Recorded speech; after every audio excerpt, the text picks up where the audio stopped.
Hey, Yay! Lisa. Hey! How Oh, are this you? is cool. Nice to meet you. That's the first time I've seen you in a video, I think. Yeah, Yeah. absolutely. Good to meet you all, you guys too. Mhm. I'm so sorry I missed the last chat. We went on vacation last minute, and so I couldn't miss it. But I didn't want to miss this one because, as you guys know, it is the real Twin Peaks weekend this I weekend. know And tomorrow's the day. Yeah. yeah, Oh. so it's What a does pretty that fun mean? Is weekend that for like us. the day Laura Palmer disappeared No, or when something Dale like that? Cooper first goes into town, he's like Diane, February yeah, 24th, and he does that's his right. Twin Peaks Day, like Charlie. That is right. And the town is we're a very small town, and we Oh, are that's right. You're swarmed. you're in the town, right? Yeah, that's cool. I am in North Bend. It's where the hotel is that they shot everything. Doesn't look anything like that anymore. And then the Double R Diner, which is actually called Tweeds, which is right smack in the middle of my town. And you see the Snoqualmie Falls all the time. And there's a few other things like the Roadhouse, I think, is a bar up in just one small town away. But most of the all the diner stuff was shot in Tweeds, and it pretty much looks exactly the same. And yeah, it's really, really cool. And then the North Bend Theater, which is just around the corner, has some events there too. And then also they actually, not the premiere, but they premiered Fire Walk with Me when that came out. And David Lynch actually came to that one. That's I was pretty cool. That's pretty awesome. Pretty awesome. Well, cool. Let's get started. If anyone else pops in, I'll invite them too. I'll keep an eye on the chat. But today we are. I'm being lazy with the slides today because I have a different monitor set up. So forgive my non-full screen. But we're talking about David Lynch's 1997 film. I think this was the first film he released after Twin Peaks: Fire Walk with Me that came out, which is Lost Highway. So I wanted to first kind of go around like we usually do and see if you can introduce yourself as well as what's your relationship to Lost Highway specifically? Have you seen it before? Have you not? And then also David Lynch films generally. So maybe we can start with Jeremy.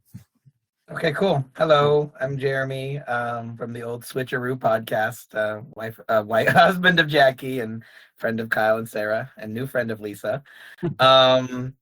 I had only David Lynch experience through Jackie. My dad was really into Twin Peaks when I was growing up, which is weird because my dad does not have an appetite for weird cinema. So I don't know why Twin Peaks gets a pass, but he really loved that show. I'd only seen the movie. Jackie took me to a screening of Fire Walk with Me, and I really liked it despite not having watched the show. And Jackie tried to show me Lost Highway when we first started dating, and I fell asleep. And we had not revisited it until recently, so watched it fully for the first time for this. Awesome. Who do you want to tag? Yeah. I will tag Jackie, my wife. Hi, I'm Jackie. I am an English teacher and writer and wife of Jeremy.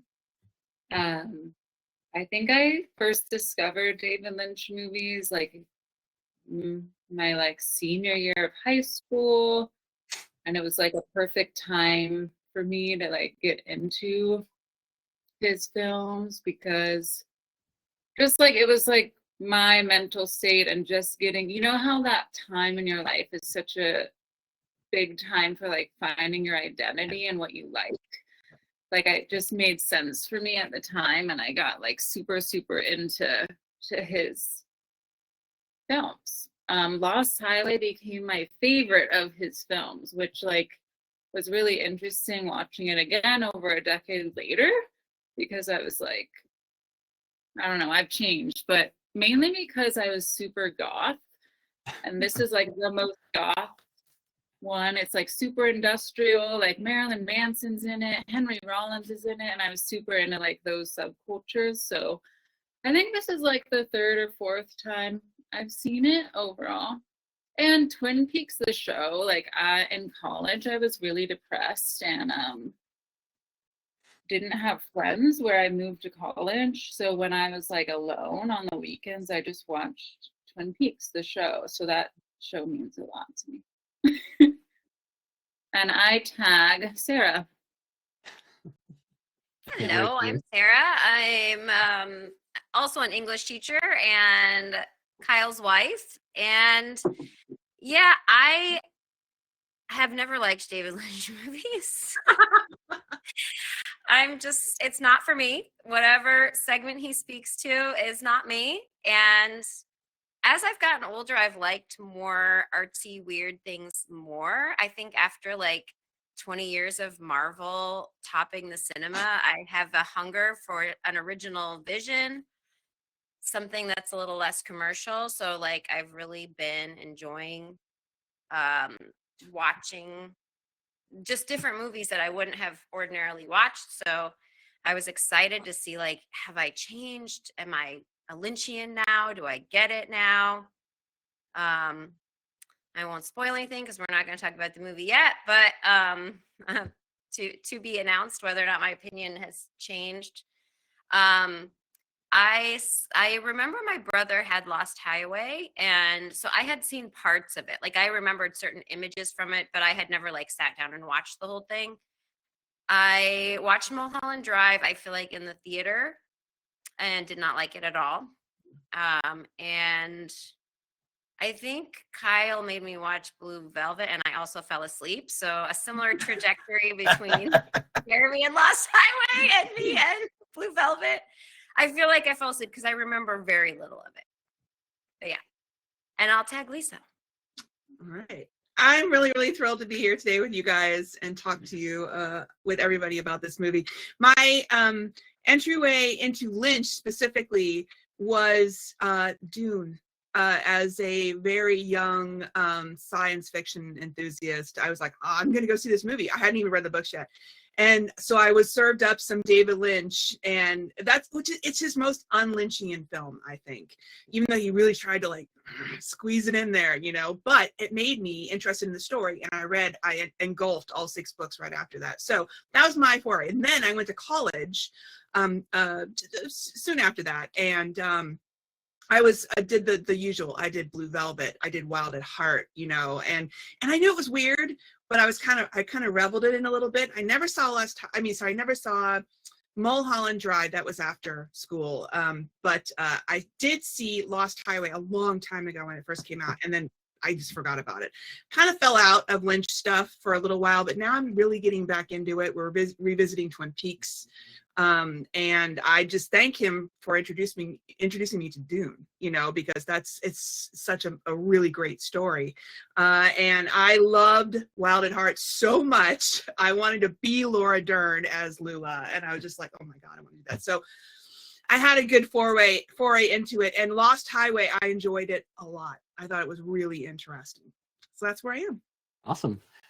Yeah, I similar to Jackie, like I was like in high school, much more affected probably by Quentin Tarantino, like in terms of trying to be like that's the coolest thing. Pulp Fiction coming out is the coolest thing ever. So I remember seeing Lost Highway then in that kind of general genre, but not like really understanding it was David Lynch or how far he got. And I think mostly in college or after I got into some of his other stuff, Mulholland Drive, like Sarah said a long time ago, but got really back into him when I hadn't watched Twin Peaks back in the day. I watched it maybe 10 years ago now, and then whenever the new one came out, the new reboot, which is incredible, I was like there every week for that. That was great. And then kind of like have been like filling in the holes over the past 20 years or so of things. I hadn't actually seen Wild at Heart until, because it's actually hard. It's like non-streamable. It's like you have to get a hard copy now, a disc. And so I finally ordered it, and it's like, that was amazing. And then I hadn't seen Inland Empire either, which is incredibly weird. But I saw that like last year. So I think I've seen pretty much all the stuff, but yeah, I'm a big fan as well. But yeah, excited to talk. This is the first time I'd revisited it, and since it came out like in the late 90s or whatever. So it's been a while. Cool. Let me go quickly to talk about, I'm getting too lazy to share my screen. I usually do some fun facts here. So I'll just read them right now because we've got a nice composite screen here going. So some fun facts to set us up for we chat. This film, as you noticed, features Robert Blake, notorious Robert Blake, the actor arrested in 2002 for the 2001 murder of his wife, Bonnie Lee Bakley. This was a huge trial. He's like the mystery man in this movie. Sarah called him, what did you call him? The vampire, the devil, whatever his role is. He was acquitted, though he was found liable in a civil court for her wrongful death.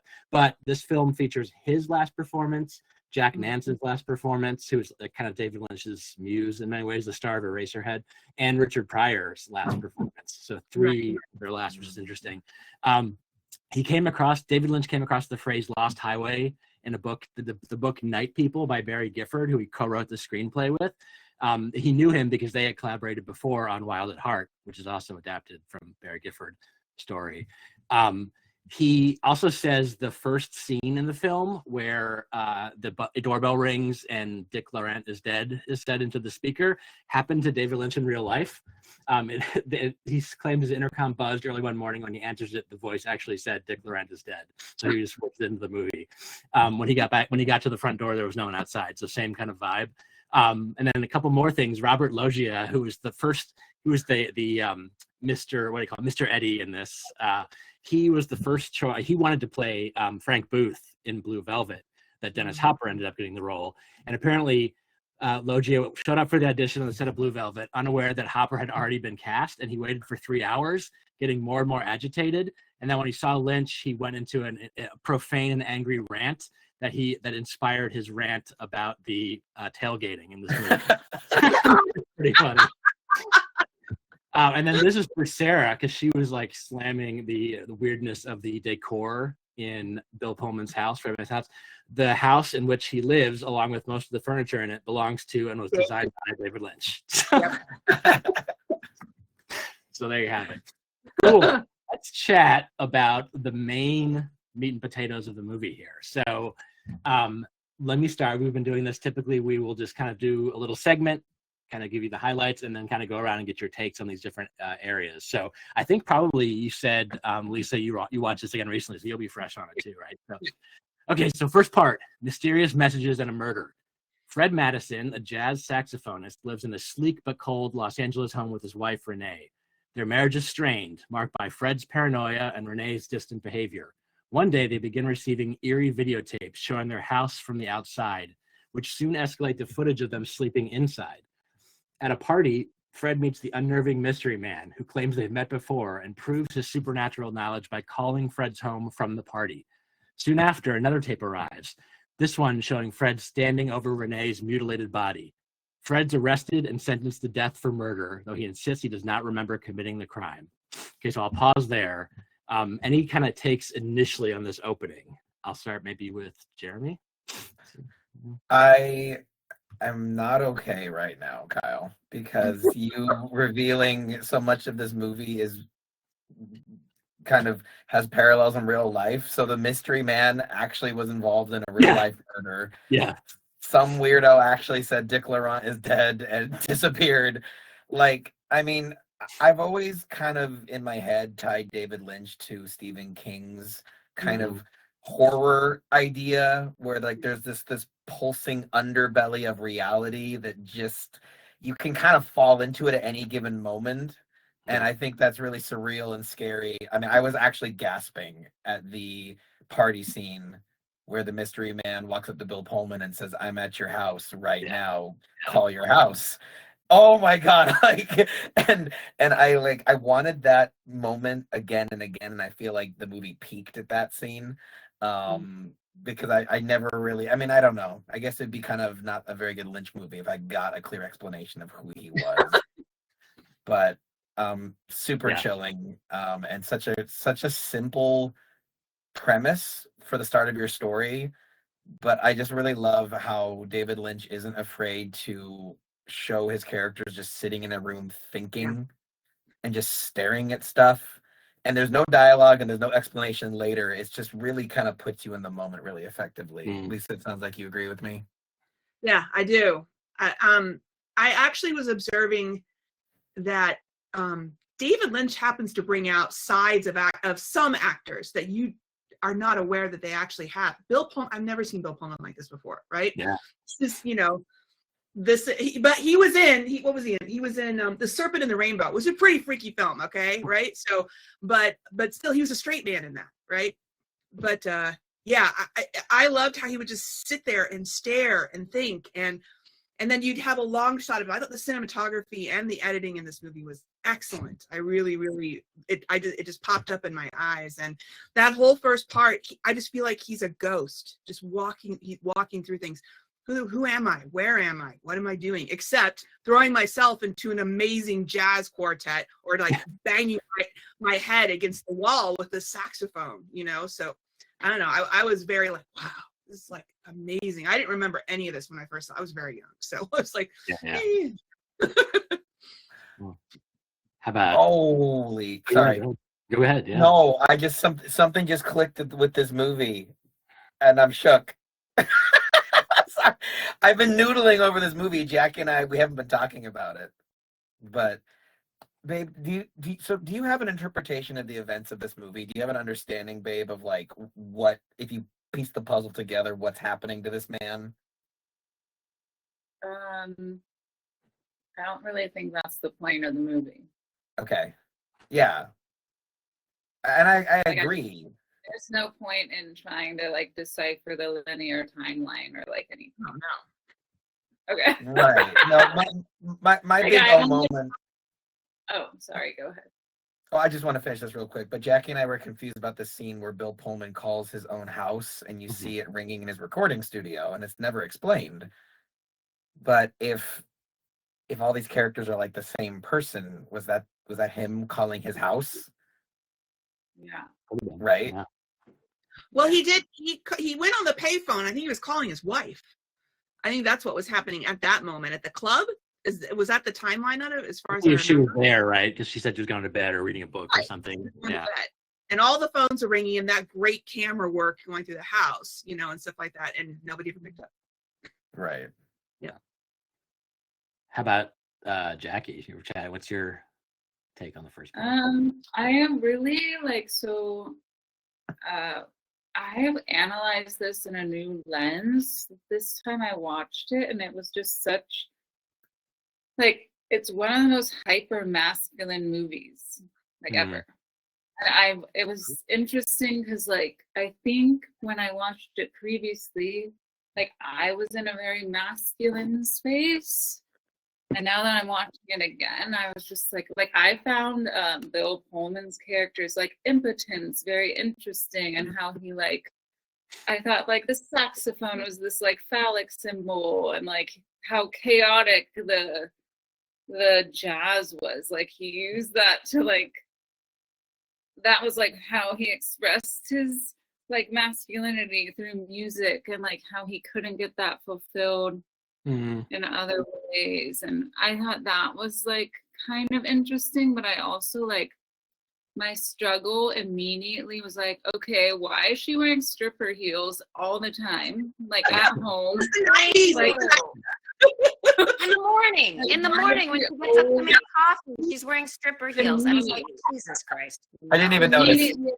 Didn't even notice. I didn't read it until you called it out. Yeah. Is it an intentional male gaze thing where it's like we're exploring the male gaze, or is it because it's like hard for me to say that like a Lynch movie is not intentional with exploring that, but I'm very conflicted on it, and I'm actually hoping through this conversation I can like figure that out. I can go because I want to save Sarah for last because I know it's gonna be great. I usually you see all the modern shows with like this show may have flashing lights and induce seizures. That sax solo flash, like almost, I don't even suffer from that. It almost killed me. It was like insane flashing. It was a lot. It was a lot, yeah. And then I wrote the red curtains are back. The Twin Peaks style red curtains played a role in this part of the movie as well. And there's also a curtain thing later we can talk about. But and then the slow-mo sex scene. Rarely do you see a slow-mo sex scene. That was like, that happened. And I was like, that's happening. And then I also thought, granted, like the detectives were less so, but it was interesting to me that there were two detectives. It was like very, like there was the pair of them. And then when he went to the bar to get the shots before he met Creepy Man, there he himself had two shots. I thought he was getting one for the wife, but then he drank both. It was the first of like many two things that I start to see throughout this movie, which is interesting. Cool. Let me go to Sarah, I guess. Yeah. Okay, so I have most of my notes on the first couple of scenes because honestly, I was just really bored for most of the rest of the movie. I do think some of the things that you guys said were really interesting, and I like want to come back to them. But okay, first of all, like no woman lives in that house. He's supposed to be married. He has black silk sheets. No woman would put black sheets on a bed. I'm sorry. It's just not a thing. Like they were so, and then like their house was absolutely devoid of any personal artifacts. It just didn't look like a person lived there. And I hated that. And it was just weird how they were walking around their house. But I do agree, like, it was atmospheric. Like, and I could totally see, and it was totally goth, like, especially with her like black hair and her black silk robe and the black sheets. I like could totally see young Jackie, you know, like gothing out to this with all the music and stuff. The Rammstein. Yeah. The weird conversations between them just made me think David Lynch doesn't think much of women, or at least not of these women, or this woman. Is it supposed to be the same woman? Because she said the stupidest things, like, and then she's like, I'm gonna stay home and read. He's like, read. I was like, why is he reacting that way? And then my favorite line, that's why I married you. Oh, we know they're married. Great exposition. Who says that to their spouse? That's why I married you. Just letting the audience know that we're married. I was like, this is so, like, I just can't get into this. And that pretty much, I did say I had a bit. I had like a Jeremy line. When they pulled the videotape out, I was like, I hope it's a better movie. But I wasn't there to hear it, Sarah. That one. Can I say another dumb thing she said? It must be from a real estate agent.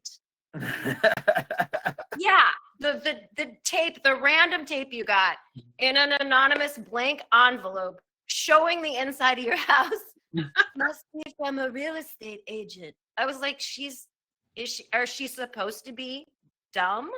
Like, is she supposed to be actually like mentally challenged? I actually thought that after that line. Like, I did not understand the way he was portraying this woman. Oh, and then why is their TV on like shapes? That was really weird. Modern decor. Mhm. But Why is she wearing heels in her bathrobe getting her morning coffee? Because she's an object. And then the whole vibe of their marriage was as if he's kidnapped her. Like the way they interact. But I do agree, like it had this undercurrent of hostility that was interesting. But it felt like she was, like if you watch that whole beginning and imagine like she's brainwashed or she has Stockholm syndrome and he's like kidnapped her and has total control of her life, then it all makes sense. You know what I mean? Like their interactions, the way they interact makes sense in that way. But like as a regular couple, like it didn't. So I don't anyway. think you're supposed to view them as a regular couple. Definitely not. Yeah. Babe, what were you gonna say? I thought there was this whole theme, like going into what Sarah's point of like how it seemed like she was kidnapped. Like I thought it was really interesting how like every man around her wanted to like own her in some way, like and have ownership of her because of her beauty. So it almost like, but like she submitted to that.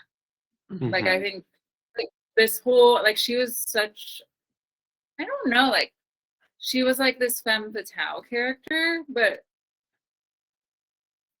in a way that like almost a little different than other femme fatales because her power came from other means. Like I don't know. She almost submitted she did say at the end. She has that line about like you'll never have me that I thought was like really significant because I was like, oh, it is kind of like you were saying, like every man wants to have ownership, and that was kind of that was like her last line, right? She walks off naked. Yep. Is the last like actual spoken line from her was "You'll never have me," which I thought I think that connects with what you're saying, like this. There's some theories about this later. We can get to later too. And she does kind of retain this cool vibe of self-possession. Yes. while dealing with all these men. So I kind of get what you're saying. And it's almost like she's able to detach from them thinking they own her, and it's like she's using their thinking that they own her to get power. Power, yeah. There's like a power in her aloofness, I think. Like that's Yeah. Yep. Cool. All right. So next scene, the impossible transformation. While in his prison cell, Fred experiences excruciating headaches and visions of flames, shadowy figures, and surreal imagery. One night, something unexplainable happens. Fred disappears, replaced by a young mechanic named Pete Dayton. The prison guards are baffled, but have no choice but to release Pete, as he has no criminal record. Pete, suffering from memory loss, returns to his normal life working at an auto repair shop where he's known to the owner and his concerned parents. So thoughts on this transformation? We'll go around again. So Jeremy. Yeah. Okay, so they're the same person, right? Fred and Pete are the same person. And my reading of this, and I'm really curious if there was like a stated interpretation of it, but that's kind of, I think, why David Lynch movies are fun, is that you can kind of play with the metaphor yourself and kind of see where you end up. I feel like these two men, Peter and Fred, they combine into one person who did kill a woman who in some way was working in the sex industry, either as a porn star or a sex worker or something. And him killing her to rationalize why he did that and to kind of try to cope with what he's done, he creates this second version of events. Mm-hmm. And that's Peter and Alice. Mm-hmm. But it's just really weird because as clever as I feel, they make it clear at the end, the cops are like, no, different people. How could their fingerprints be both there? And I'm like, damn it. Like, I was on to something. But yeah, I don't know. This movie's really horny. Like, let's just get that out of the way. It's porn for a lot of it. Yeah. But also, though, I did think it captured like this early 20s constant horniness that young men kind of experience. So it felt authentic in that way. I don't know, Kyle, as the other person here who was a horny young man. I don't know if you want to speak to that. I think so. I think it's like pretty relentless for sure, and it's a constant. I think, like Jackie's saying, it's like a constant attempt to acquire and own it, and whether you're successful or not, and if you're not successful, where does that energy go? Kind of a scene. I think there's some more to that as well. But yeah, I also, this is adding to my like 2 count. Just seeing the highway again when it cuts to the highway, just seeing that there are 2 lanes going different directions on the highway is also a really interesting thing. They're next to each other. And I didn't confirm it yet, but I'm 99% sure that the guy that was the prison guard was the Lebowski landlord, where he says, just let the rat under the door. And I think you're right. I think he is. Yeah, I'm almost positive, but yeah, he's like a legend as well. And then, of course, Gary Busey, you can never go wrong. This was like when he was like 20% less crazy. He's like, but still crazy. What were you going to say? Yeah. It was weird seeing Gary Busey be the grounded one in a movie. Yeah. And never does anything remotely outlandish or weird or even energetic. And it's just like, go. That's how you know you're having a time, though, is when Gary Busey is the most normal actor on the set. It's like, okay. You know you're screwed. This is like, speaking of the curtain thing, too, there was a transition where it was like a transparent curtain opening. When he was thinking about the burning building, it had it, and it moved like almost like a Star Wars style weird wipe or dissolve that they do, but it was curtains pulling up, which I thought this was interesting as we were like, going from the red curtains into like more of a memory type of a thing. How about Lisa? What's your take on this? Well, it's batshit, right? It's crazy. But I just chalk it up to Lynch. Like, I understand about my whole thing with these 2 people is, yes, they're the same person. The one through line is Renee/Alice, right? And this middle point after we change over to Pete and he gets released is like, it's like amazing. I swear to God, Balthazar Getty looks exactly like Charlie Sheen, and I was yes, Charlie Sheen. I tried to look it up, and no, it wasn't. That would have been good casting too. Then Gary Busey walks in with, her name is Lucy Butler. They walk in these biker jackets and they all have sunglasses and they take them off. And I was like, whoa, whose parents enter like that? I don't know. I was like, why are his parents weird bikers? I know.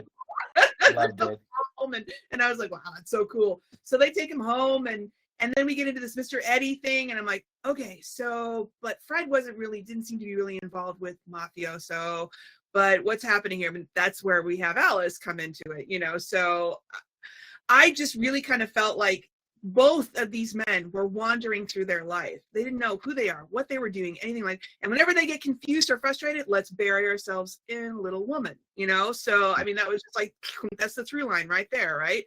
And I just really feel like this whole movie is about obsession of somebody that you love, and you don't know any of the answers. You don't know if they love you. They don't know if they love you more than you love them. They don't know if they'll be there tomorrow. They don't know anything about this, and it's this really unhealthy obsession, which of course turns into murder. So there you go. Mm-hmm.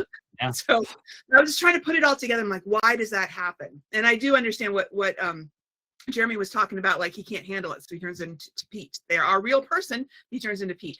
I don't know. That's kind of like very Lynchian, and I liked that moment. But then the through line with Alice coming through. Mm-hmm. Oh my God, Patricia Arquette looks amazing in this film in both entities. I felt, and I was just like, wow. I mean, you get it why David put that gaze on her. Mm-hmm. You know, it's just really, it was great, interesting. I liked that part.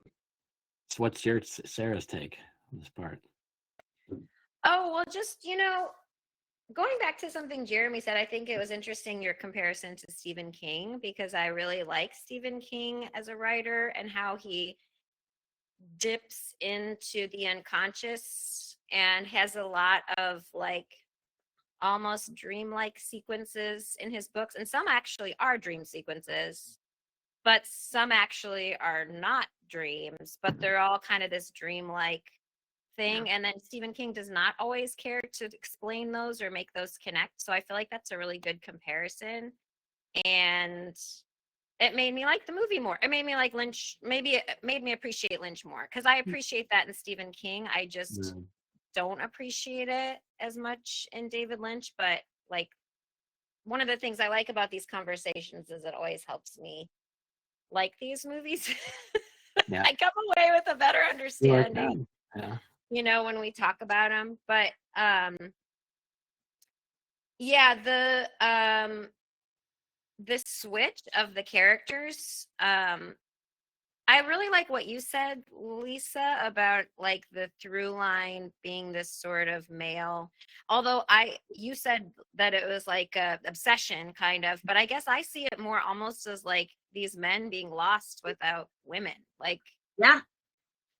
you know, like it's like having these women or controlling these women is somehow central to their identity. Yes. being, yeah, and their identity. And it's not that way for the woman, which connects kind of back to Jackie was saying about how she has this power kind of in like holding herself aloof. So anyway, you guys are making me like the movie more. I just wanted to say one thing that I wrote down, that the detectives they're like, is this the bedroom? Oh yeah. The room with the bed in it. I just appreciated that. I was like, what? Yeah, dumbass. The room with the bed in it is the bedroom. Any other rooms in here? But I also like what you were saying, Kyle, about all the doubles. And I thought, because at first I was kind of like, is this his dumb male fantasy of like, you get the blonde and the brunette? The best of both worlds. Best of both worlds. Those investigators have to be based on real life cops that David Lynch frustratingly dealt with, right? Like, I imagine after the whole Dick Laurent is dead thing, he probably called the police and had that conversation and they were useless. And like, it's hilarious. What's your Jackie in this part? Something that just immediately stuck out to me, like I said earlier, I was interested in Bill Pullman's character's like impotence and being bad at sex, and then how great Pete is. Pete, right? Pete is at sex, and like that contrast was really interesting to me. And like part of me was wondering if like this is like some sort of fantasy self he's created. Yeah. Yeah. during his mental break. Like, I think this is like a mental break. Like, I think Right. he's going through some sort of like psychosis or something. And I love when he said, I like to remember things my own way, which is almost like an ownership of that psychosis. But yeah, I just thought that like reincarnation of a younger man better at sex kind of connects to what like Lisa and Sarah were talking about, where like if your identity as a man is tied to like your ownership of beautiful women and how you don't have that, like what will you create as a fantasy during like what will you do? Like what will you like what are you willing to do to like get that back if it's not part of your identity? And she was blonde in the fantasy, of course. I just wanted to point that one out. Yes. And like ice blonde, like champagne. Yeah. Oh, I also just want to say, with Pete's parents, I think like Lisa was mentioning Pete's parents, and I love them. And David Lynch, I think part of why I was so attracted to him is because of his movies, is because of his like ability to like portray suburbia in this very like dark, interesting way. And there were little glimpses of that with Pete's home that I was glad. Yeah. I wonder if there's something to the fact that his like if the theory of like this is his split, you know, dream personality type thing, where he's like very very artsy on one hand, and then he's like working with his hands on cars on the other. If there's something to that, I don't know. Oh yeah. Interesting. Yeah. It's like the threat imposed by the young mechanic. Like, it's like, how can I compete with that guy? But then that's your fantasy self. I wonder if Sheila, like going on that theory, like was Sheila like the girl next door, like his first girlfriend or something like that? That he's like remembering. Yeah. He's upgrading to the icy blonde. Yeah. Yeah. Okay, next part. Pete's seduction. Pete's life takes a strange turn when he attracts the attention of Alice Wakefield, a striking blonde who's the mistress of a dangerous gangster, Mr. Eddie, who also goes by Dick Laurent. Despite the clear danger, Pete is drawn into a passionate affair with Alice. She soon convinces him to help her escape Mr. Eddie's grasp, proposing a scheme to rob a man who has money they can use to run away together. However, as Pete grows more obsessed with Alice, he begins experiencing surreal flashes of another reality, suggesting that something is deeply wrong with his perception. So thoughts on that? Maybe start with Sarah this time. So what is the last event that you got? Because I don't want to. It's just basically from when he meets Alice the blonde to when they are going to run away together.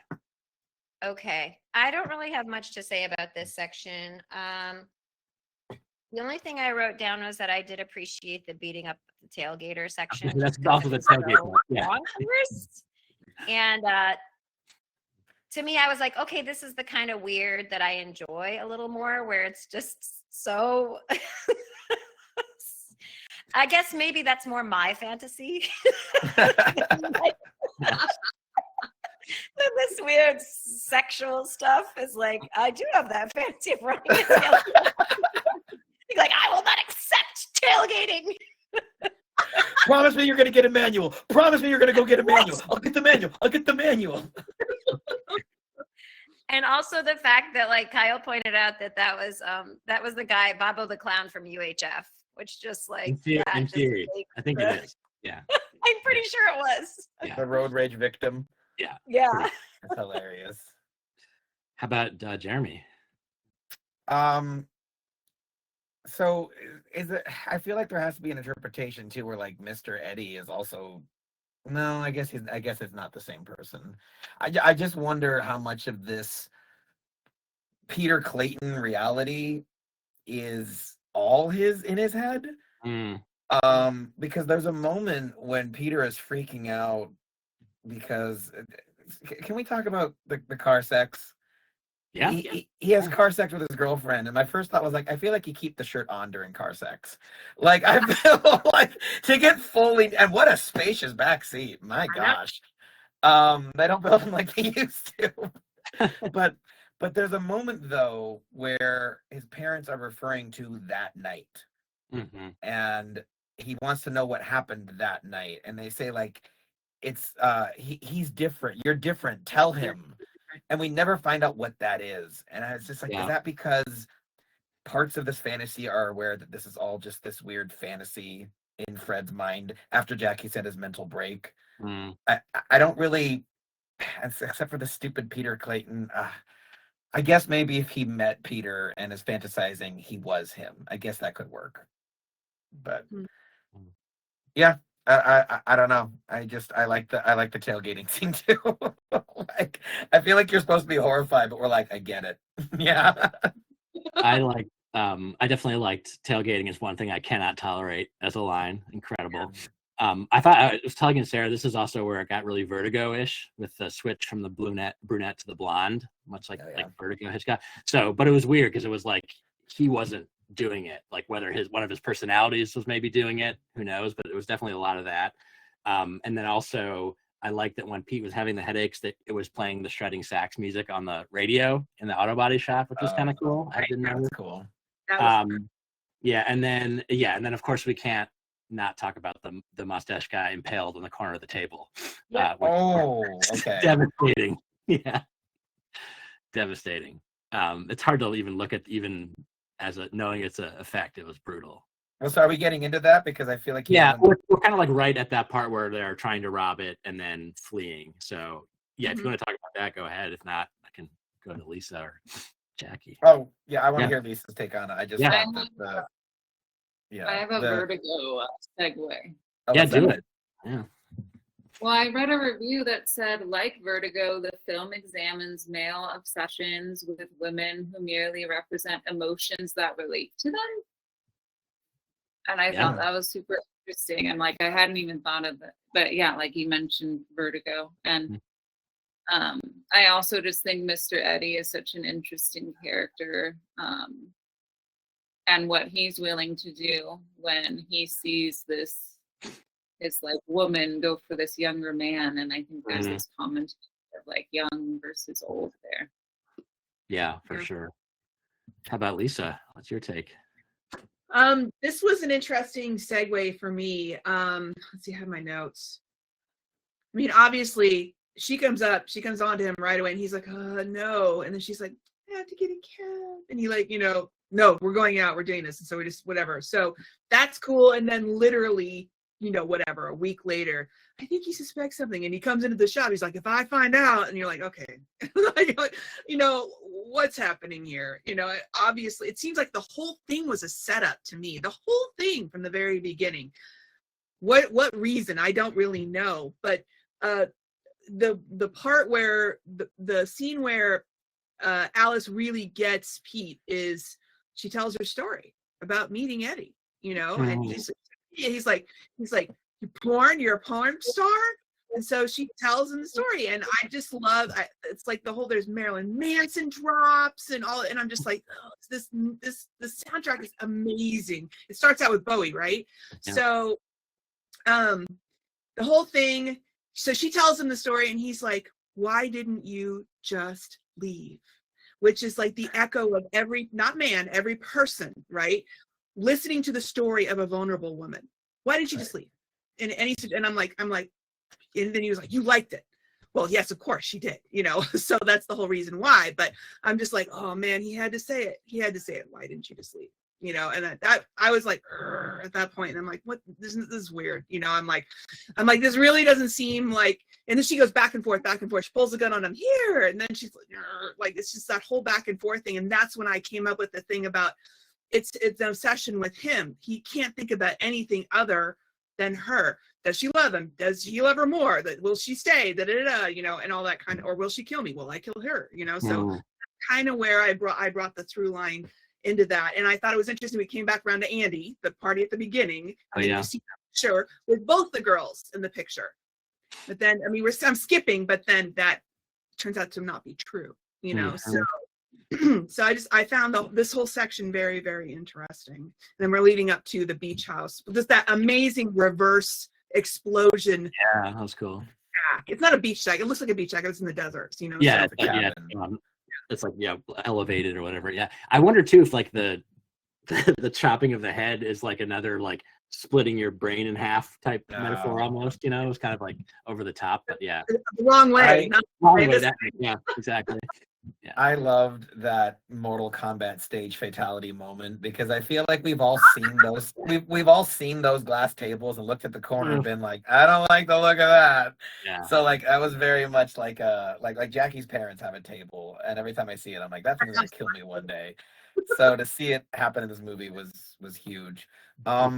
This is also the point when Lisa mentioned Alice's flashback of her first encounter with Mr. Eddie, and she's basically forced to strip at gunpoint. Right. And it's interesting. He's like, when Peter's like, oh, why did you walk away? Like, oh, you liked it, didn't you? Like, you're supposed to hate him in that moment. But I thought that Patricia Arquette actually did a pretty cool job in that scene because you can see her brain go from like horror to like, I'm gonna own this because it's happening anyway. And like, I feel like a lot of people would like judge a woman who like leaned into the moment or whatever, but it's like, I think it's Nikki Glazer. She's a comedian who says like every woman has a sexual encounter where they decided to be okay with it. And like, I feel like that was what her character was doing in that moment of like, well, this is horrific. Yeah. Right, exactly. So I thought that was interesting. And then also, Andy's house has her porn scene. Just broadcast on the like 20 minutes of this movie. That is blank. With a Okay, projector. we can talk about who puts porn on a film strip and then a projector. Who put it on a film strip? Yeah. I don't understand. Yeah. Where are we? 1978. Yeah. Exactly. That was Sarah's other thing is like, when does this take place even? Because they're like talking on old cell phones like the 90s, but then the cars all look like the 70s. Like it was a very weird, And then you the Mystery Man don't have the dissolution of time. Yeah, that's true. Because the Mystery Man has a portable video player. Yeah, right. Like I was like, wait, was that even around in the 90s? Like one of those old TVs. It was the technology in this film is really wild, and I think it's great. That's why it can suspend time. Yeah. And we could look at it now and understand it all. Whereas, if you're looking at, I guess, regular flip phones and stuff like that, I'm like, dated. So. But it's interesting you guys are mentioning how it's like, it's actually about the woman having power and men's obsession with women, because even when her porn scene is being projected on the wall, the dude's just back there. He's a blur. It's almost like a statue of her is on the wall. Yeah. Even though it is a weird degrading thing, it is also kind of worshipy in a way. Yeah. Okay, cool. Almost at the end. We're going to talk about some other stuff. So, second to last kind of area, Pete and Alice attempt their escape and arrive at a desolate cabin in the desert. There, Alice suddenly walks away, disappearing into the darkness. We this summary skipped the car sex, but we are taking that over. Pete panics, and in another impossible transformation, he turns back into Fred Madison. Now as Fred, he encounters Mr. Eddie and brutally murders him with the help of the mystery man, who films the crime and reveals disturbing secrets about Mr. Eddie's past. Before dying, Mr. Eddie watches a tape that seemingly exposes his sins. So, thoughts on that? Also, the weird hotel situation where the mystery man was peeking from behind the curtains was very weird, for sure. I don't know what your take is. Maybe Lisa could start this time. Yeah, this was wild because it now things are coming together. They're blending back together, right? And I thought that the whole mystery man thing was interesting because it seems like that is also a figment of Pete / what's his name, Fred. Because when you get Mr. Eddie on the ground, he's like, what do the two of you want? And I was like, what? He sees this guy and this guy's talking to him, and then he's the one who actually shoots him, right? With the gun. So then when it's done, he's not there anymore. So I don't know. I thought that everything was coming together, and it was all this like huge, major, loss of reality fever dream with Fred. Yep.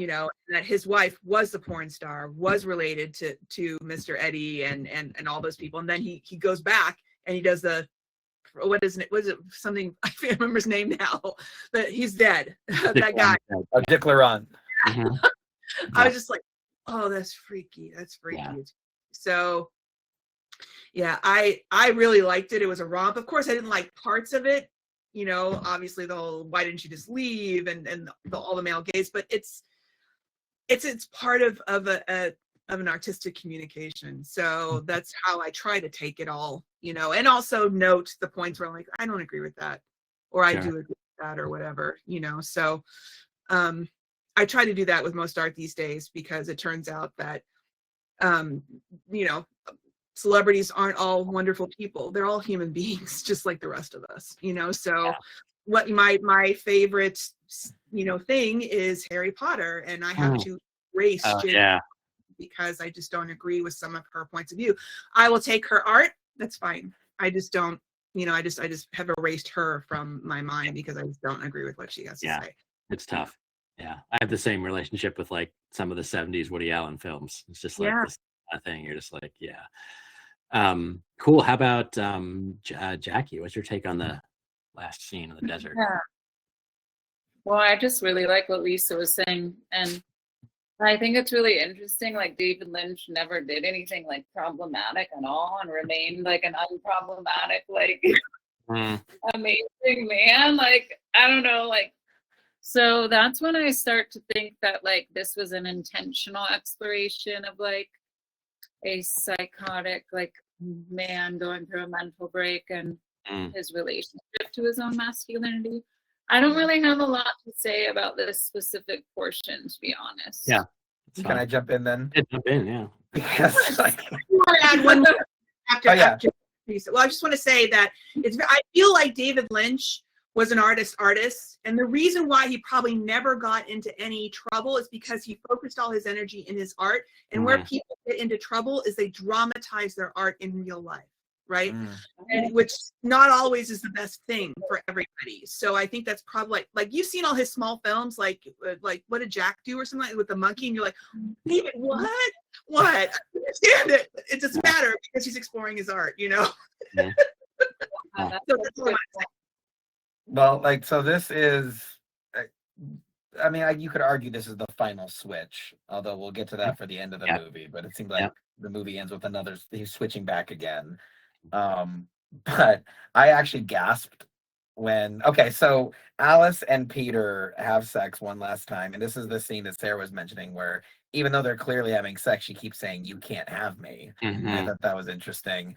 Once again, I was like, really, in the dirt? Like, sex on the dirt? Come on, like, put a towel down, like, just totally missing the point. But then as the scene goes on, there is kind of an interesting thing where the headlights of the car are just completely overwashing her, and it's almost angelic looking because she's so washed out in white. And then he rises up as Bill Pullman. I actually gasped. And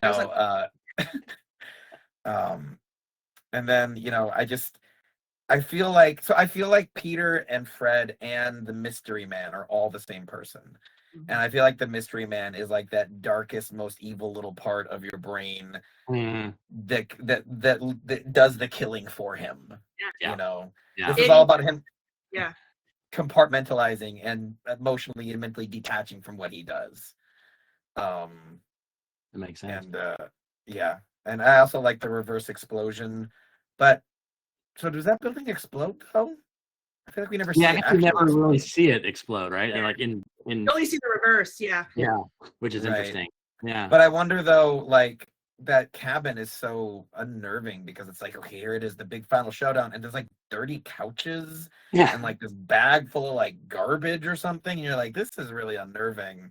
But I wonder if in the actual like physical world, the cabin is where he dumped his wife's body or the sex worker's body or whatever, and he blew it up, and he's running from that scene when the cops pull him over. You know what I mean? Because that's the only explanation I could think of for why that building would explode. Have it. Yeah, I think he was getting rid of evidence. Yeah, that's interesting. I was going to note too. So I think Sarah's walking our dog. That's why she went off camera. She was annoyingly scratching the door. I also like the "You'll Never Have Me" sex and headlights, implying that this is like jumping ahead to this last scene, but maybe he's doomed to keep trying over and over again. Like he couldn't have him as Bill, he couldn't have him as the other guy, but more on that in a second. But the final part of the movie here, to bring it to a close, is after disposing of Mr. Eddie's body, Fred drives to his own home and rings the intercom, repeating the cryptic phrase heard at the beginning of the film, Dick Laurent is dead. As he speeds away into the night, police chase after him, sirens wailing. Inside his car, Fred begins to convulse, his face distorting in agony as if he's undergoing yet another transformation. The film ends with his car speeding down an endless highway, his fate unknown. So, Jeremy, what's your take on the ending? I mean, I kind of already touched on like what I think is happening, but like it is interesting that we don't see that transformation finish. It's almost implying as if is he about to become something new? You know, I guess is he about to become another mystery man? But this is the moment he gets caught for killing his wife, and he goes to prison after this, right? So this is him. This whole movie is him in a jail cell, just thinking over and over again about what led him to this, and creating parallel memories, just like Bill Pullman said he does. I want to remember it my own way. So the real Fred is still in the jail cell, and also there is a great moment when Peter is confronting the mystery man, and he's doing the speech again of "We met at your house, don't you know?" And I'm like, okay, he's gonna go through the whole thing again. But then it's interesting because this time the mystery man, I wrote it down. He said, if you go east, far east, men who are waiting to die become trapped in a place where they just wonder day after day when the executioner's axe is. So I think that's him in prison waiting his own death sentence. Lisa, you with me? Oh yeah, I'm totally with you. I was like, oh yeah, he did say that. He said the first thing, which I wrote down, but then he went on, and I was like, oh, I didn't really take note of that. I should have. Yeah, that's a really good point. It's like you never know when it's going to come. You're constantly strung along day after day. It's really interesting. Jackie, what's your take?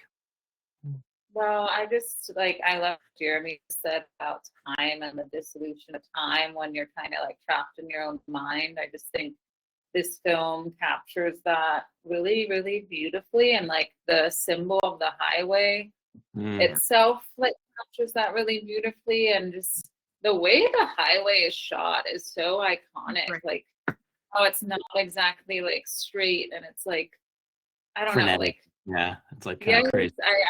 Like that's been stuck in my mind like since I first saw it. And I also think we need to mention the soundtrack because Trent Reznor, like I think he produced it or something. Yeah, or something. Yeah. I love how it started with "I'm deranged" and then and it ended with it too. Oh, so cool. Like that sort of framing the whole film was really beautiful, and like just overall, like the statement, if with it ending, maybe transforming again, I think in this interesting way was a satisfying ending to me about like identity and like reincarnation and like what we do with like what Lisa was saying when we have this like never ending obsession with someone. Something else I also liked was Patricia Arquette did an interview, and she said that this film is like part of the film, at least, is how a woman is always the monster no matter what. And I really love that, and like I can see in her character, even when she says you'll never have me, like I don't know, there's at times like when she was the brunette, it was like there was this like underlying sadness in accepting that fact. But then if you accept that fact, you can do it in an empowering way that actually gives you this sense of freedom. And exploring all of that, I could see that in her character. Well, I think the brunette Patricia Arquette is actually like a sex worker, and that's like he's paying her to fill this role of wife, and that's why like I'm mad Sarah's gone because he's like, that's why I married you. I feel like that was her role playing for him. And the high heels that she's wearing. The high heels, and also when she's like, I'm gonna stay back and read, and he's like, you're gonna fucking read, like I pay you, you know what I mean? So like I feel like that's why it doesn't feel like a marriage. And Sarah also mentioned like no woman lives in that house. You're right, a woman doesn't live in that house. He pays her to stay there, but it's not her house. Like they mentioned they're like ghosts or something. Yeah, That's what you just said. Yeah. But it's also like I like how Jackie mentioned the way the highway is shot and the movie's opening and ending kind of being just the shot of the highway whipping by, and it's like, he's just forever running from what he's done, but and he'll run forever if he can, and that's why the movie loops. Yeah. Anything else, Lisa, you wanted to add on the ending part? It is funny because I think I said this before, but like my notes at the very end, when this whole journey is the mystery man taking him to this point in front of the car, and I wonder if it's all in Fred's head. So I did have those conclusions at the end, and how he's going to go through it all again, because he can't stand. I feel like he can't stand who he is, right? So he invents new people to be. But there's this element of reality through it, because there's real people throughout both situations. The cops are real, and the cops are like, there's Eddie, and there's the two guys, whatever, I can't remember the name. Fred and Peter. Yeah, exactly, Fred and Pete. And it's funny about Renee in the beginning, and when you say like, no, she is a sex worker, and I'm like, God, that really makes sense, because like she's like a blank slate. Right. She's just, who do you want me to be now? In the very beginning, that clicked for you when you said that. And then in his next fantasy, she is the femme fatale. She is blonde. She's a total like porn star, right? And she's going to go to this house to rob this guy who hires girls to party, and so there's more of a fleshing out of her as the femme fatale and as the woman who did him wrong. She is just very blank slatey in the very beginning, and just kind of like, yes. That's really interesting. Did you hear that while you were on your walk? The theory, Jeremy's theory of I mean, I was so interested in everything you guys were saying while I was walking. Like, you guys said so much cool stuff. But yeah, I love this idea that she is a sex worker, because that does make the whole beginning make sense. Because like the whole vibe was like he was in charge and she was like captive, and that totally makes sense. And also I liked the line you were talking about, Jeremy, about the sword hanging over you and you never know when you're gonna get the execution. I think that really was a nice that's why there's this feeling of just palpable terror running through like these sort of casual, even the casual scenes seem like they have this heartbeat of terror, but it's kind of like, right, when you're guilty about something, you're running from it. And also, I just realized it's not even really a theory, because the flashback, we know that he met her through the guy who the call girl guy, right? Andy or whatever. That's when he first saw her at Mook's or whatever it was called. So even if she's not like in the sex work now, she at least was, and maybe he's struggling with that. But yeah. Did anybody think the last film that they were watching, that they let Eddie watch, did that look like a snuff film to you? Yes, it was, I thought that. I was like, are they watching? Like, is there actually someone dying in this film? Yeah. And that's when then they're getting off on it? Yeah. Well, and I wonder if David Lynch, because he's like a big Hollywood director, like I wonder if he was ever shown a legit snuff film and it like traumatized him into making this movie. Especially being who he is, they're like, you would dig this, dude. Exactly. What? Okay,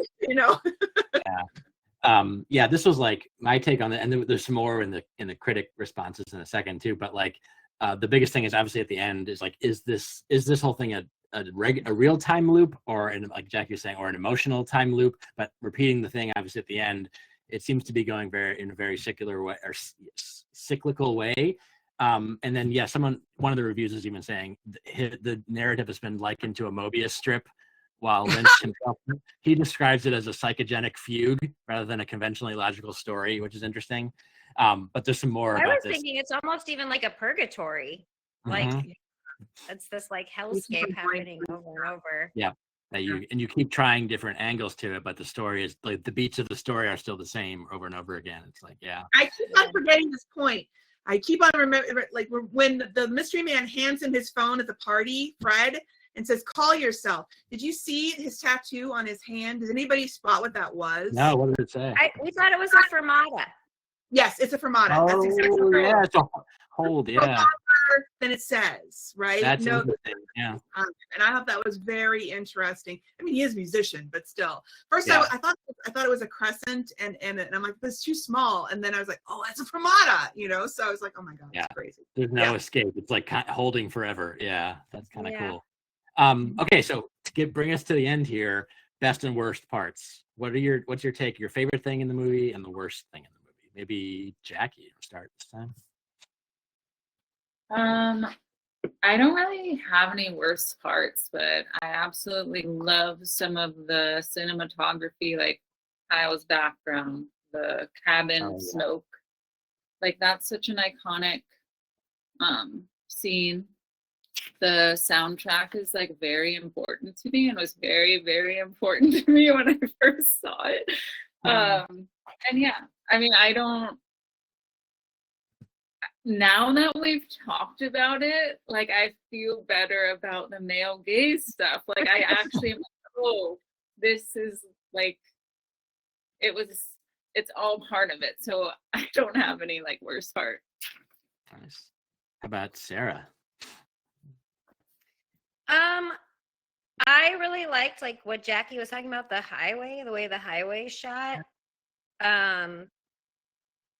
Just because there's something about that view at night that is always a little disconcerting because you can't see beyond where your headlights are. Exactly. And something about that not being able to see. I have a lot of dreams about driving at night for some reason. So it's kind of like this tapping into the subconscious thing that he does so well, like grabbing this dream imagery and like using it in an interesting way. So I like that. I definitely, I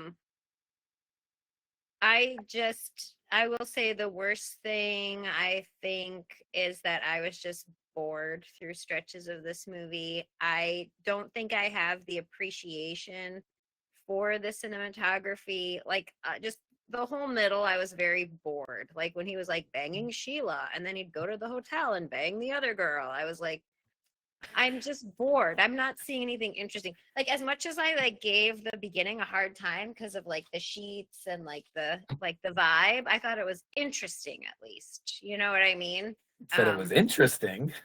But I was not interested in that middle stretch of the film. I was very bored. So sorry, David Lynch. I appreciate the film a lot more after talking to you guys though. How about Jeremy? Well, like I said, I think this movie's best moment is his first encounter with the mystery man and just the unnerving concept of meeting this strange person at a party. And you know, David Lynch met people at parties like that, you know, just talk. Right off like the cabaret stage. It's so weird, you know? And it's just, I'm in your home now. Here, call your house. It's so... And then I love when and Fred's asking, like, how are you doing this? Ask me. And he's like, has to ask the phone version. So good. So, like, that's the feeling you get from that moment is better than any Marvel CG creation, you know, because it hits. It's so conceptually good. I think the worst part of the movie is the sex scenes. Not that they shouldn't be in there, but it's almost like it's making a statement about the male gaze, but also it's very male gazy. Like, you know, the cops even make a joke, this kid gets more pussy than a toilet seat. And it's like, if your characters know this is excessive, is it still serving the metaphor? I guess if it's all about the hyper horniness of men and you know, I guess so, but I don't know. There are points where I was just like, this just feels like porn. Like I'm just watching softcore pornography. So dial it back like maybe 20%, and then I think you got it. It's artistic porn. yeah, it's exactly slow-mo. What's your take, Lisa? Well, okay, so the worst part obviously is like, for me, it's like, why didn't you just leave? You know, it's just like, it's just one of the most horrible questions to ask a woman, you know, in a situation like that. Obviously, I feel that Alice/Renee she understood what was going on and she took advantage of the situation. So she wasn't completely vulnerable, but for him to ask that, I was just like, you know, I mean, but men aren't the only people that ask that question. So, you know, I just want to point that out, you know, but I felt besides like the cinematography and the editing, which were amazing. That whole shot with the cabin, they call it, blowing up in reverse, and the lost. Oh man, I was watching the credits because my TV's right there. I was like, these credits are amazing. And then David Bowie, I'm Deranged, and I was just like, this, okay, that sets the tone right there, you know. Yeah. And I loved the font and then shoot in on an angle. It's all very, very dynamic. Using whatever he has at his disposal to create that effect and get it across. I really, really, really loved the needle drops. So the David Bowie Spooky is playing in the background when they go to the first party. It's an instrumental version of it, but you can hear it. I wrote that down too. Like, I love the spooky the magic moment thing. Magic Moment by Lou Reed when he sees her. Oh, that blew my mind. Is amazing. And then of course the Rammstein / Marilyn, Put a Spell on You by Marilyn Manson, which I've never heard before. And then I think it's Apple of Solomon or something like that about him. But then the Rammstein stuff when he's like, they're like going through the hotel rooms and you're like, oh man, this is like crazy, you know. So I loved the needle drops. It was just. Can I just say though, some of those needle drops felt weird because it's like Rammstein during the kidnapping is like, is this a hype moment? And like when she's being forced to strip and it's like boo da boo wa doo ba ba doo ba. And I'm like, weird tone. Like, yeah, weird tone, yes. But I still loved it all. I'm with Jeremy that the phone scene is my favorite part at the party. Like to this day, like that scene still is amazing. And my least favorite was having the first 10 minutes or 15 minutes Sarah's commentary back on it. Because she wasn't having it. Well, she was like easing in to David Lynch in her typical talk to the TV fashion, so that was really something to behold. Yeah, she knows. I'm a big fan of suspending your disbelief. So my husband and I will sit and watch things, and sometimes he has a disconnect too, and he'll start to complain. I'm like, just to suspend, and then we can talk about it later on. You know, kind of like I would do that too. So I get it. Sarah, I wish I was there for some of those bits. Yeah, you would have appreciated my bits. I'm not saying they weren't good. They were, but like, yeah. Okay, so finally, before we rate the film, I was going to read a couple things, just critical quotes, how it was released, as well as a couple interesting theories people have advanced. So when it came out in 1997, it received mixed reviews and grossed $3.7 million in North America after a three-week run, which is, even then, I think not that great. Most critics dismissed the film as incoherent, but it has since garnered critical acclaim, a cult following, and scholarly interest. It's the first of his 3 films set in Los Angeles. This one, then Mulholland Drive in 2001, and his final full-length film was Inland Empire in 2006. It's also apparently was adapted into an opera in 2003, which is, I would love to see that. Yeah, so this is kind of dovetailing to some of the stuff we were saying too. Like Alfred Hitchcock's 1958 film Vertigo, the film examines male obsessions with women who merely represent emotions that relate to them. Some viewers who consider the film an homage to Ambrose Bierce's 1890 short story, An Occurrence at Owl Creek Bridge, in which much of the main narrative is imagined by the protagonist as he is executed, which is interesting. And which Jeremy name dropped in like one of our last podcasts. Yeah, and Jackie's like, oh, what a basic bitch reference. Like, she was not impressed. Vindication, yeah. When asked in the 1997 interview whether Bill Pullman's character is trapped in a time loop doomed to repeat his murders and mistakes forever and ever, Lynch replied, well, maybe not forever and ever, but you can see how it'd be a struggle. Yeah, that's it. He agreed with a comparison to the Buddhist conception of reincarnation, elaborating that it's a fragment of the story. It's not so much of a circle as like a spiral that comes around, the next loop a little bit higher than the one that precedes it. And then Gifford, who is the co-writer, in contrast, thinks the film offers a rational explanation to its surreal events. According to him, Fred Madison is experiencing a literal psychogenic fugue, a mental break, which is manifested when he transforms into Pete. And then the third one, I think Jackie touched on this before, Patricia Arquette's interpretation. To me, it's a movie about looking at women through the eyes of a misogynist. He's totally obsessed with her, can't love her enough, can't have her to himself enough, can't kill her enough times. She later elaborated, he hates women, but he doesn't quite trust her, even though she is his wife. He kills her, but can't remember it. He recreates himself as a virile young man and meets her again, and now she actually wants to fuck him and is in love with him. But even in this version, she's a dirty whore. In the man's mind, a woman is always the monster, no matter what, which is Jackie's found that too, which is really interesting. And then finally, upon release, Lost Highway received mixed reviews from critics. Gene Siskel and Roger Ebert gave the film 2 thumbs down, a rating Lynch would later tout as 2 more great reasons to see Lost Highway. And then, In positive reviews, Andy Klein of the Dallas Observer felt it was a return to form for Lynch, considered it his best work since Blue Velvet. He compared the film's unanswerable concerns to the Stargate sequence from 2001: A Space Odyssey, stating that Lost Highways is better absorbed and experienced than analyzed. And it was nominated for the 1997 Stinkers Bad Movie Awards, but lost to Batman and Robin in both categories. There is a con. Which is great. So to end it here, do we want to talk about, Jeremy, quickly what the Strauss scale is, how we rate these movies? Yeah, it's how my family rated movies during the pandemic when we'd have our Zoom movie nights. 1 out of 10. If you don't regret watching it, it starts at a 5. And just follow your heart from there.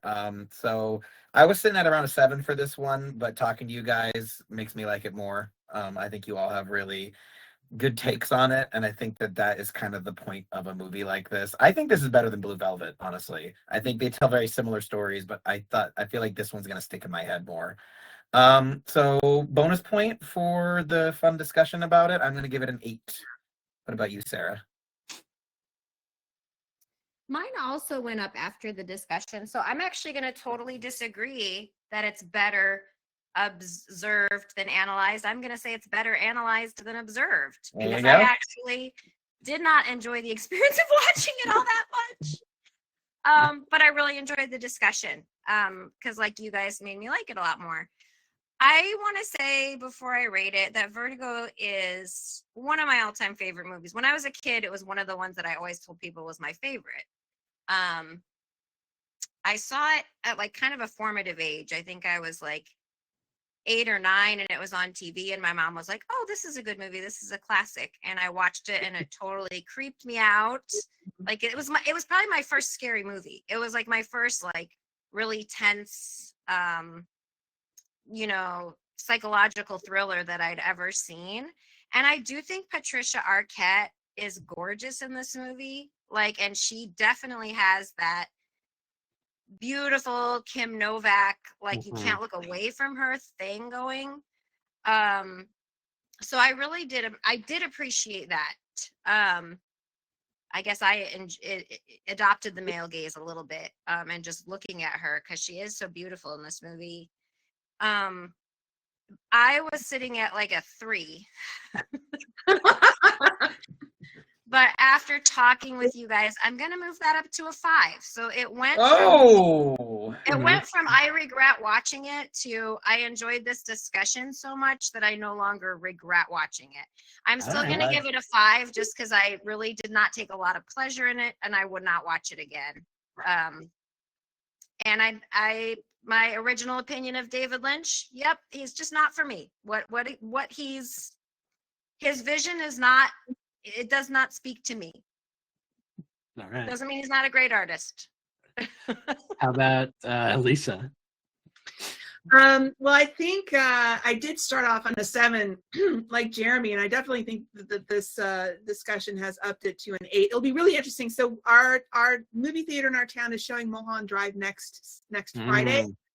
There's this big group of like private owned theaters that are doing throughout the whole year doing David Lynch films, and it's starting off at our theater with Mulholland Drive to see how it compares, because it's the next one in the LA line.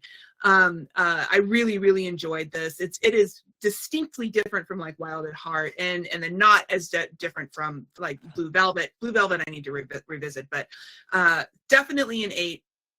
I am my like of David Lynch and his explorations, at least in his main films, is going up. I don't know if I can do his little black and white ones. I watched it and I was just like, I don't get it, David, it's okay, so. But it's very interesting you bring up Hitchcock, because Hitchcock himself, like on film artistically, didn't really like women a lot, so loved and hate, like that beautiful, male gaze, and then also being hacked to death by birds, so, and being hacked to death by women, so, or a man, sorry. That is very interesting that you do these two, but there are films that he does love women in, I think, David Lynch. So, with this one, you get it, so definitely an 8. All right, I got to save Jackie for last for your take. I'm also gonna roll in at an 8. I was thinking like a 7 as well, but I think that I would say an 8 as well because I do, and I guess I shouldn't compare him to his other ones. There are some other ones I would certainly place higher, some of which would be like a 10. But I think I come in at an 8 for this too. How about Jackie? Bring us home. I mean, it's honestly really hard to apply. This sounds really douchey, but it's hard for me to apply a numerical value of like quality to a movie like this. Like I feel like this movie like transcends like, but because I have to, I'm giving it a 10.